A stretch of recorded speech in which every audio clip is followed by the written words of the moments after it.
Hello students. Today I have not conducted the live class, so I am sending the video of the topic, and the topic for today's discussion that I have decided to share with the class is the control of environmental degradation. In the previous class we have already discussed about that as per your syllabus there are four types of pollution: air pollution, water pollution, thermal pollution, and noise pollution. So today we will discuss how to overcome all these pollution that is being created due to industrial development. So the first is related to the major one is the water pollution. First I'm going to discuss about the water pollution. So I'm writing it on the board, water pollution. How we can control the water pollution. Now the first way to control the water pollution is to minimize the use of fresh water. Industry requires fresh water, but once the fresh water is being used, then again it is uh, uh, can be reused, specifically for cooling out the machines, for washing the raw materials, so that water can be reused, so it will, the burden on the fresh water will be reduced. That is minimizing the use of fresh water. First one. Second one, we can practice rainwater harvesting. Now, when there is an excessive need of water, so we can do the rainwater harvesting that can meet the needs of the water by the which is basically there for the industries. Next, the wastewater can be treated out. So, first I'm writing it. What is the first way to reduce water pollution? Minimizing the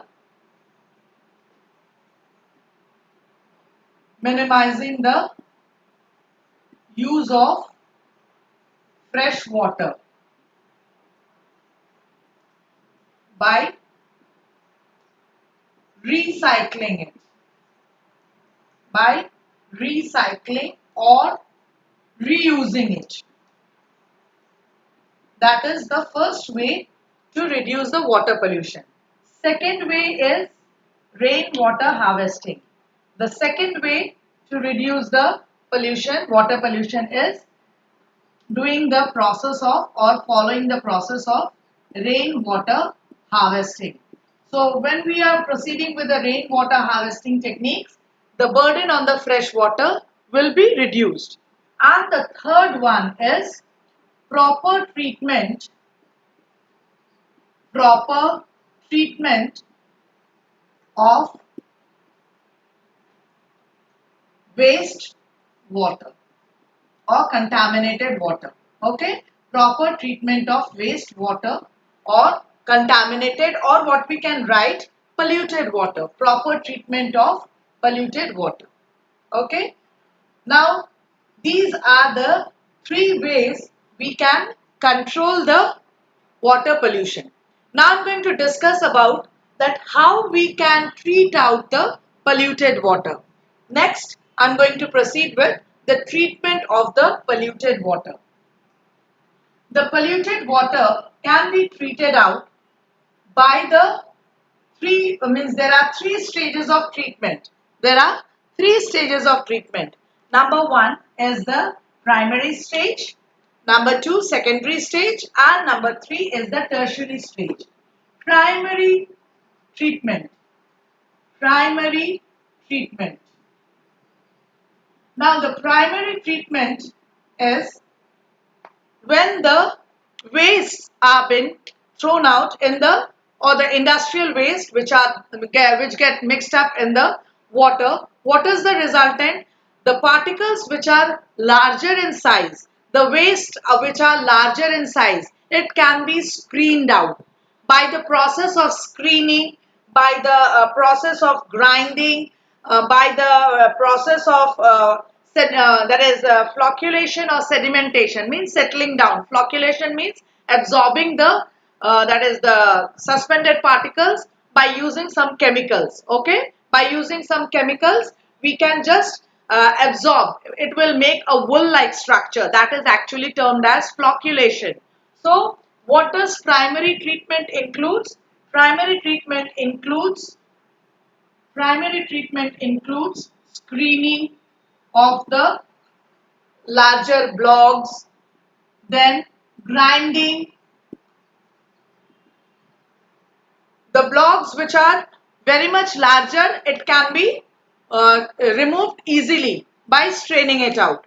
But the particles which cannot be removed in that order, there are some jaws attached over there. Some machine, that is the equipments are there which are having some jaws which is continuously in motion. So when that is wastewater coming in contact with those jaws mixed up with those particles, it grind out and it becomes smaller in size. So when it becomes smaller in size, that is the process termed as grinding. And then by adding some sort of the chemicals, the chemical absorbs those, that is the suspended particles, and it make a wool-like structure. That is termed as flocculation. Flocculation. And after the that is the flocculation means after the accumulation of that suspended particles is done, the last process of the primary treatment is sedimentation. With the help of that means that water, when we are draining out the water after the process of screening, grinding and flocculation, when it is being drained out in some other place, and after that when it's settled down, we can find out that the bottom layer is having the settling of those suspended particles. So that is actually the sedimentation process. Sedimentation.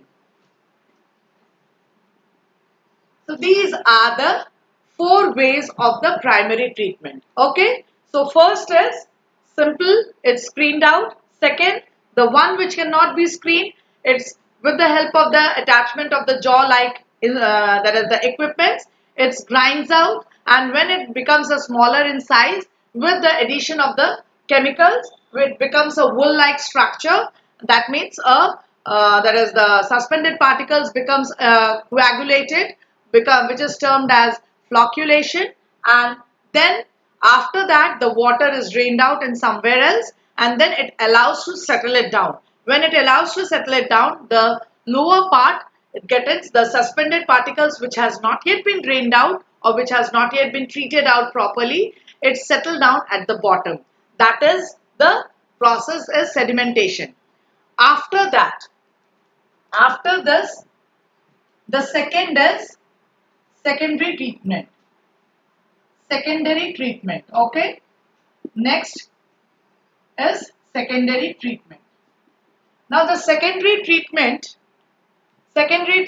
is also termed as biological process, or it is also termed as biological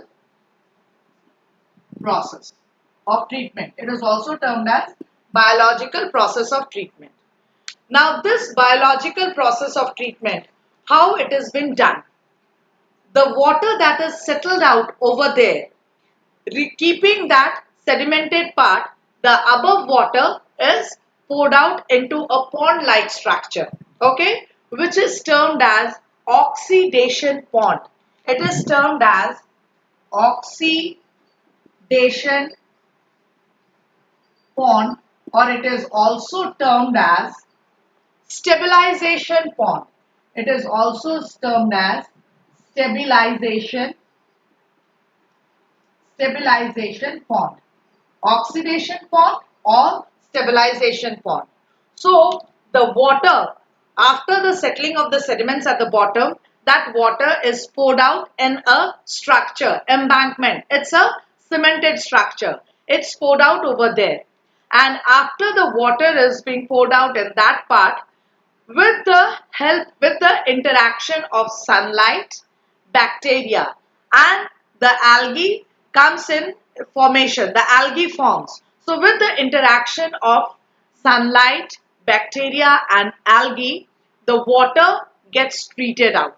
Okay, the minor suspended particles are totally being treated out with the help of this biological process that is termed as oxidation pond. Now, after the water that is being treated out, what is the resultant? Again, a separate pond is there. Again, a separate structure is there where the water is poured out, where the water is drained out. So, that is the last process of treatment. That is the last process of treatment is the tertiary treatment. Is the tertiary treatment. This is termed as tertiary treatment. Now, the tertiary treatment means here we are using various types of chemicals, and like alum is one of the very important chemical. The alum is there, and there are various ways of filtration. So this is the last stage of the treatment. Basically, it is termed as filtration treatment. Filtration process. It is including the process of filtration. Either sand can be used to filter out the water, or chemicals can be used to filter out the water. So in this way, the polluted water or the contaminated water that normally discharge out from the industry can be treated. So this is the three-tier treatment of the contaminated water. Three-tier treatment of the contaminated water. So I completed the way to that is for the water pollution. What are the ways we can overcome the or we can treat out the polluted water? That is the first related to the water pollution. Next, I am going to move with the air pollution. The next one is air pollution.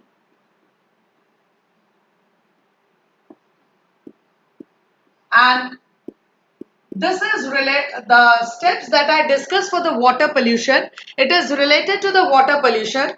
Now, thermal pollution, how we can overcome with the thermal pollution?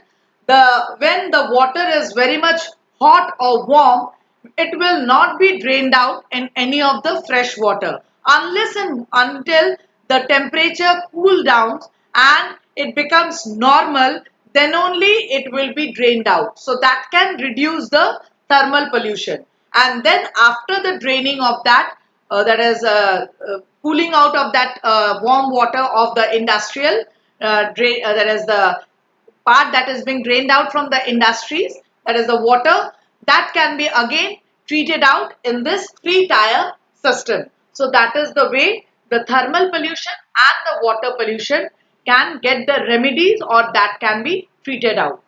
Next, I am proceeding with the ways of air pollution. How we can control the air pollution. Now, we are having various attachments.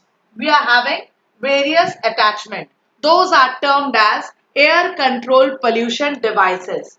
Those are termed as air control pollution devices. Air control pollution devices.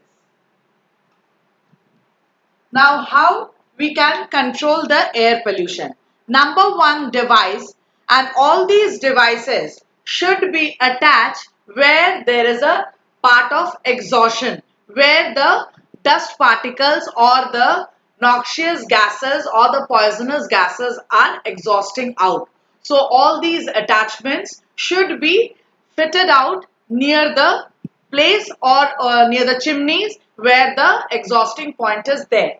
So the first part is electrostatic precipitator, or it is also termed as ESP, electrostatic precipitators. Now what is this? It is a device that actually removes the dust particle. Electrostatic precipitator is a device that removes the dust. It removes it removes the suspended dust particle. It removes the suspended dust particle with the help of with the help of high voltage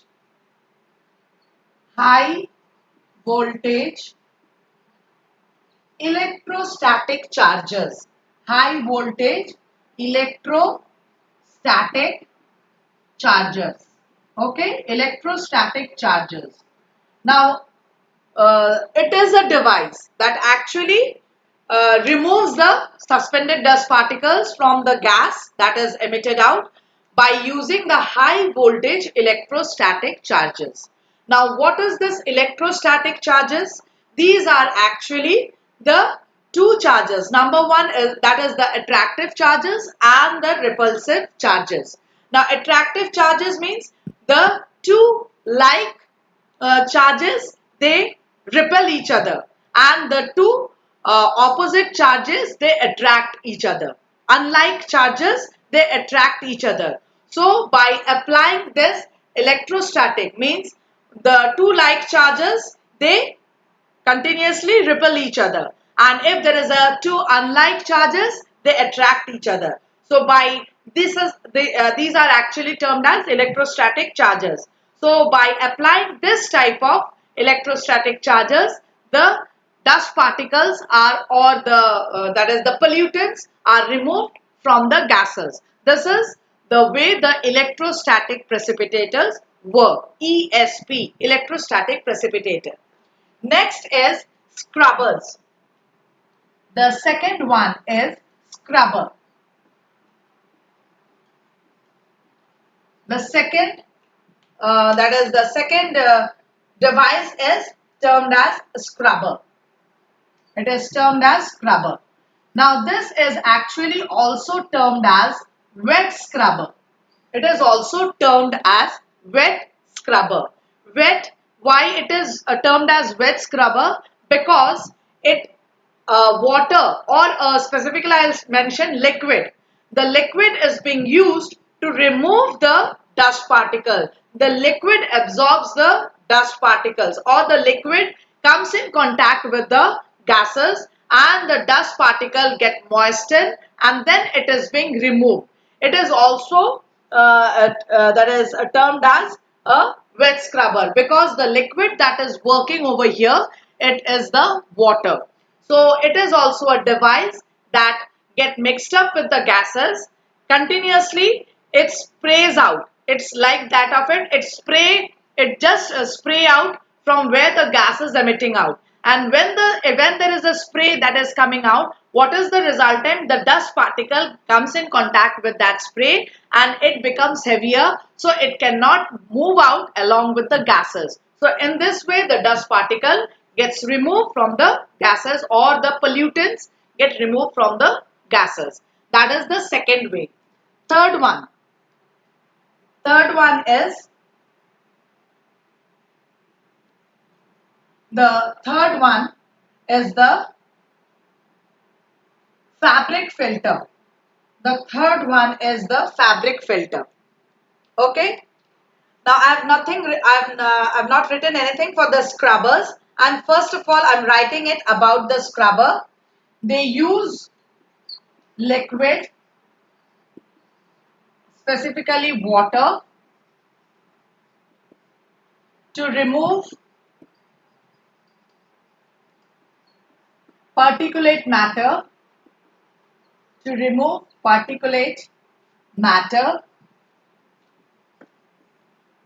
from an industrial exhaust. From an industrial exhaust.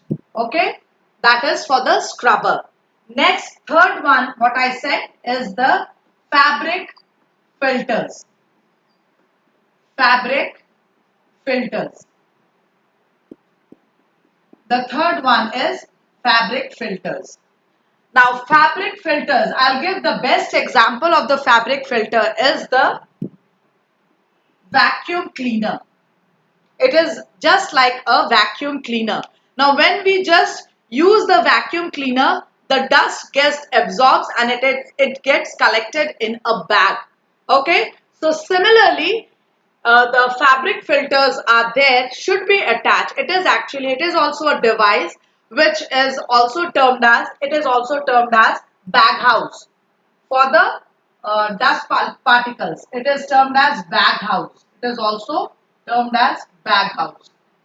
Now here the fabric filters actually, the fabric that is present, that should be attached near the chimney. Either it is having a cotton fabric where the pores are there, so that the when the gas is moving through that cotton fabric filters, the resultant, the larger particulate matter cannot move out from those pores, and it get collected within that, that is the bag house, or within that filter part. So this is the way the fabric filter work.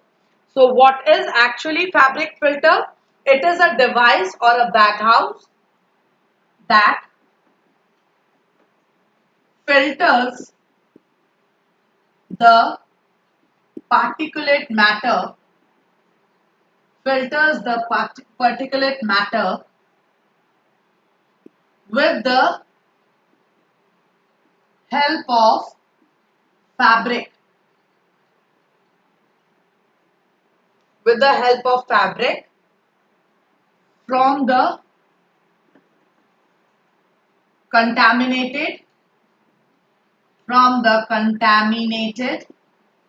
gas stream, from the contaminated gas streams.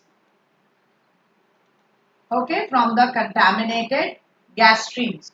That is the third attachment for the air pollution devices. And the last one is inertial separators. Inertial separators. The fourth device is inertial separator. Inertial separators. Now, there are three forces acting for this device. That is force of centrifugal, force of gravitation, and force of inertia. The three forces. Just simply giving an example, if you tie a stone in a string, okay, and then you start rotating it. So what you will find out, that string attached, the stone that is attached with the string will not come inside, it will move outside. So in this way, that is in a free flowing manner, and the force that I am using it, the force that my hand is using it, that is the force of inertia. So and one is there, that is pulling it out due to that pull of gravity of the earth that is coming to the center.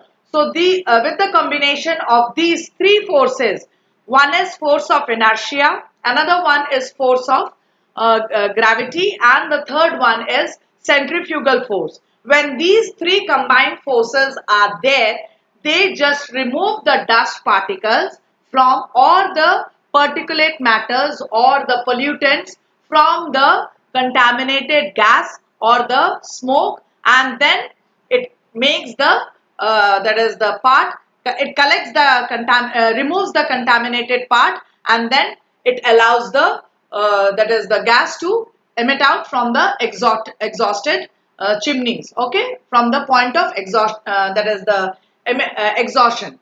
So that is what the inertial separator do. It removes the, I am writing the part of it, or it separates the, it separates dust from gas. It separates dust from gas using a combination,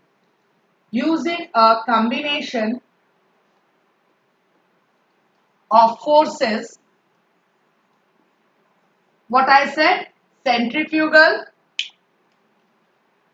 that moves outside, centrifugal that moves outside from the center. The one which pulls towards the center is the force of gravity, gravitational force, and Last one is force of inertia. Force of inertia. With the combination of these three forces, that is the pollutants are separated from the gas. So all are these four attachments should be there where there are chimneys, where the smokes emits out. So in this way we can control air pollution. That is basically the major cause done by the major problem done by the industrial development. That is, these are the four. Now next I'm going to proceed with the noise pollution part. Next is noise pollution. Next one is noise pollution.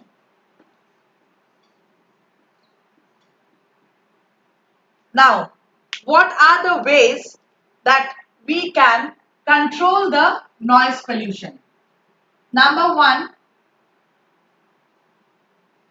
by using silencer for all the machinery parts. If we are not attaching the silencers, now you have heard about it, there are many bikes, it's a fashion for the present generation that they just keep the silencers or they remove the silencers from the vehicle or the bikes, and it makes a huge sound. So if the silencers are attached to all the machinery parts, then obviously it will control the noise pollution. So number one is silencers.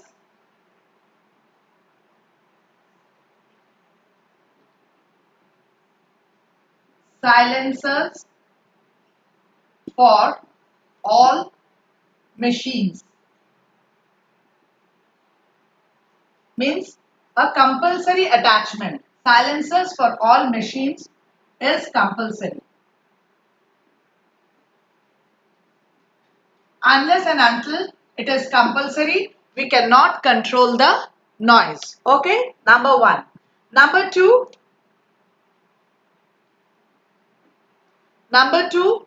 proper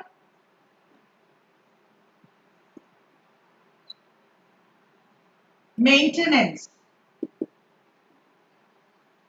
Proper maintenance of all the machineries.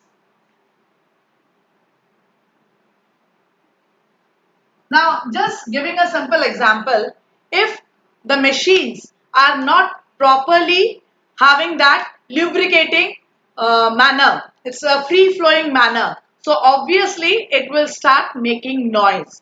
Though the silencer are attached, but then too if it is not being maintained at a regular intervals, it will start making noise. So at every regular interval, it has to be properly maintained. Number three, uh, number three is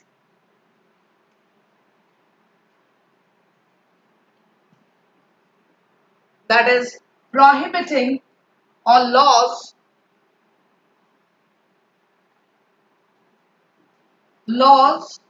to be implemented, laws to be implemented for making noise by burning crackers, laws to be implemented for making noise by burning crackers, then loudspeakers,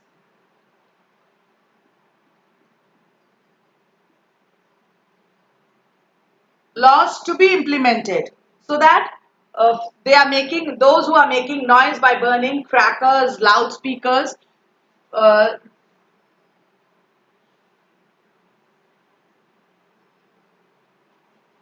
to means to reduce the noise, that is the percentage of the noise. Okay, laws to be implemented for them who are making noise for burning the crackers and by using the loudspeakers during the cultural or the festive modes. Now next it is We discussed all the that is there for the noise pollution. So I have completed the ways that we can implement to reduce the pollution or to control the environmental degradation. Now next, now next it is now next it is there for the National Thermal Power Corporation, NTPC. Now the full form of NTPC is National Thermal Power Corporation. Now it is there in your book. I'm just proceeding with it in that same order. I'm not writing anything. I'm just proceeding with the NCERT one that is given in your book. National Thermal Power Corporation, which is a basically a thermal plant, and it has ISO certification. Now hopefully the full form of ISO is Indian Standardized for the organization. Okay, certification for EMS, Environmental Management System, and the value that is written over there, it is the number given to that EMS 14,000, sorry, yes, 14001, that is 14,001. Now the corporation has a proactive approach for preserving the natural environment and resources like water, oil and gas and fuels in places where it is setting up for the power plants. Now, what is the main thing? How they are continuously, thermal power plants are the major one to create pollution because they are using coal, they are burning the coal for generating out energy. So how they are, that means they are the main culprit of the air pollution. So how they have taken the steps to control the environmental degradation. That is their proactive approach. What are the steps they have taken? How they are able to control the air, that is the pollution level of the air. Number one, that is optimum utilization of the equipments, adapting latest techniques and upgrading existing equipment. I have discussed all the advanced techniques, means all the air pollution devices, control pollution devices, that are the upgrading existing equipments that can be attached nearby the exhaustion point of the NTPC, and the maximum utilization should be there. Optimum means the maximum. It should not be just for the show of business. Really, it should work. That is number one. Number two, minimum waste generation by maximizing ash utilization. Already I said that they use coal for generation of energy. So the residue is a huge in number. So how they can minimize the waste production? Now ash is basically dumped out nearby the land surface of the industrial area. So if it is continuously dumping out over there, it is degrading the land also, the soil structure also. So rather dumping out over there, if the bricks can be made from those ash, that will reduce the waste generation. And nowadays, if you have seen that bricks are coming in gray in color. Earlier, the common color of the brick used to be red. But now you can see the bricks which are coming for the construction. If you have observed it, it is gray in color. That means all the residue part of the thermal plants or the industries which are using coal, they for the generation of the energy, and the residue they are using, they are giving over to the industries which are producing the bricks. So it is not made by the cement, it is made by the ash. So the ash is being utilized by making the bricks. So now there are less waste that is being dumped out on the land surface. That is maximizing ash utilization. Second point. Third point, providing green belts for nurturing ecological balance and addressing the question of the special purpose vehicle for afforestation. Now, thermal power plants, obviously, which is far away from the heart of the city or the town. It is nearby to the mining centers. So, what is it? How it has been developed? it has been developed after the process of deforestation. All the infrastructures of the NTPC have been constructed after the process of deforestation. And as they are using the coal, that means they are continuously degrading the quality of the air. So their third way to just enhance the environment, to promote the ecological balance, is nurturing the green belts by processing with the afforestation policy, or by through the afforestation policy. That is their third one. Fourth one, reducing environmental pollution through ash pond management, ash water recycling, and liquid waste management. Now, what is this ash pond management? Ash pond management means a structure, that is, the embankment is there where the ash is actually collected. They are not being scattered out throughout the surface, throughout the area nearby the NTPC. So from there, the ash is being used for making the bricks. That is, they are managing. It is termed as ash pond management. They are storing out in a embankment. Secondly, ash water recycling. Now, what is this ash water recycling? The industry needs water. Okay, the industry needs water, but after their utilization, it becomes polluted. So they just pour out in that where the ash is being collected. That is the pond, ash pond, where it is being collected. And ash water recycling means after the that is the water is being poured out on the ash, what is the resultant? The ash cannot move away from that particular embankment area. It cannot move along with the wind. It cannot pollute the air further by moving away, because the water has been poured out over there.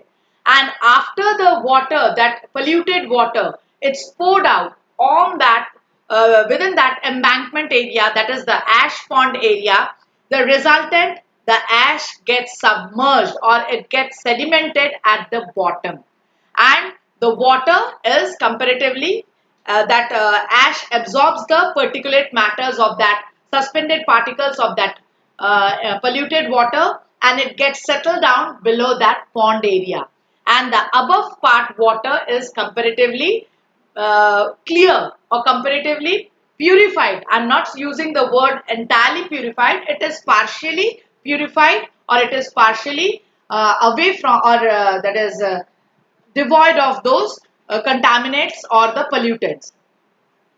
And then the water can be reused in the thermal plants. Now, when the water is being poured out in the within that ash area, what is the resultant? The ash becomes slurry in structure, and that slurry can be used for the agricultural purposes, can act as a manure. So where they are using, when they are nurturing the green plants, they are using that slurry in terms of manure, in for in that is uh, for giving the better growth to those plants. They are using that slurry. So the entire waste is being treated out, it's being used, it's being recycled, and in this way they are doing this proactive approach. And lastly, ecological monitoring reviews and online database management for all its power station. It is not only one NTPC is there. There are many NTPC spread out throughout the country. So continuously, what are the steps they are taking to enhance the environment, to control the that is the degradation, to process with all these methods of waste reduction. Every NTPC is connected through the online method, and monitoring is kept on regular basis, and in this way the NTPC is going to taking the steps to control the environmental degradation. The topic is very important for the year, because last year means the this present 2020, the present class 10 batch, they were not having this question, but it is one of the important topic of the batch. So all the 5 steps that is given over here is very important, that how thermal power plants are taking the steps to control the pollution. And the picture in the book, figure 6.2, that is given over here, Ramagundam plant. It is situated in Andhra Pradesh. Okay, it is situated in, actually it is presently it is there in Telangana. It is not Andhra Pradesh. Presently it is situated in Telangana. So I have completed all the topics related to how to control environmental degradation and what are the proactive approach taken by the National Thermal Power Plants. Okay, NTPC, Thermal Power Corporations. So thank you for following my class, and if you are having any doubts, just write it in the WhatsApp group.